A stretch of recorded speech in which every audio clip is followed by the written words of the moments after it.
तो बच्चों प्रश्न नंबर 5 है, प्रश्नावली 9.1 का। भूमि से 60 मीटर की ऊंचाई पर एक पतंग उड़ रही है। पतंग में लगी डोरी को अस्थायी रूप से भूमि के एक बिंदु से बांध दिया गया है। भूमि के साथ डोरी का झुकाव कितना है? 60 डिग्री है। तो यह मानकर कि डोरी में कोई ढील नहीं दी गई, यानी डोरी पूरी टाइट है, उसमें ढील नहीं दी गई, तो वो कह रहा है डोरी की लंबाई ज्ञात कीजिए। ठीक है,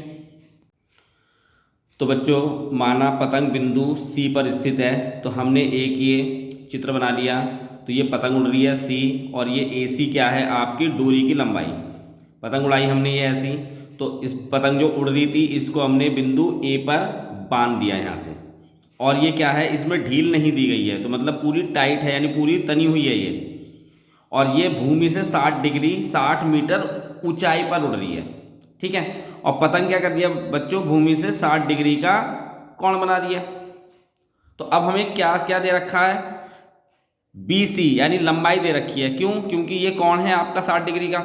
इसके सामने की भुजा क्या होगी? लंब। तो लंब दे रखा है, और हमें निकालना क्या है? ए सी, यानी कर्ण निकालना है, क्योंकि ये समकोण त्रिभुज है।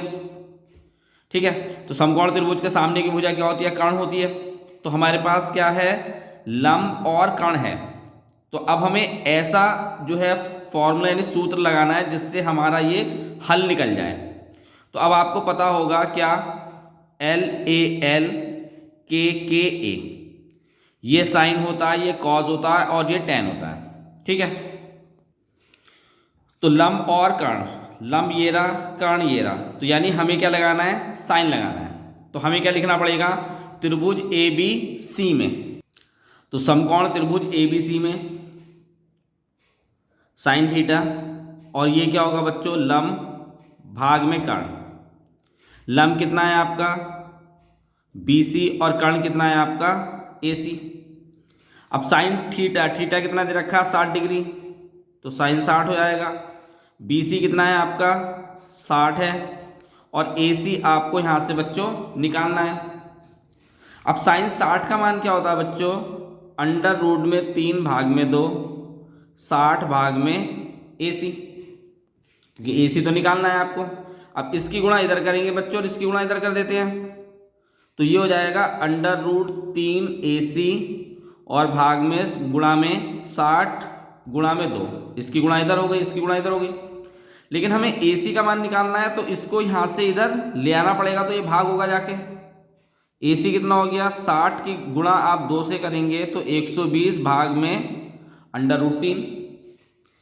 अब आपको पता होगा कि जो अंडर रूट का मान होता है, यानी अंडर रूट जो होता है वो भाग में नहीं रखते हैं, तो जो भी दिया होगा उससे हम गुणा भी कर देंगे, और उसको से ही हम भाग कर देंगे। ठीक है, इसको थोड़ा सा यहाँ लिख लेते हैं। 120 अंडर रूट में 3, और एक जैसे अंडर रूट की गुणा होती है तो उसके अंदर का मान बचता है, यानी 3। अब 3 से आप इसे काट देंगे, तो 3 से काटेंगे तो कितना होगा? 40। 3 चौक कितना होता है? 12, और ये 0 ऐसे कैसे आ जाएगी? तो आपके पास ए सी कितना आया बच्चों? 40 अंडर रूट में 3। यही डोरी की लंबाई है बच्चों। ठीक है, ये प्रश्न आपका समाप्त हो गया। बच्चों चैनल को सब्सक्राइब जरूर कीजिए, जिससे कि आपको आगे की नोटिफिकेशंस भी मिल सके। अगले क्वेश्चन की तरफ चलते हैं।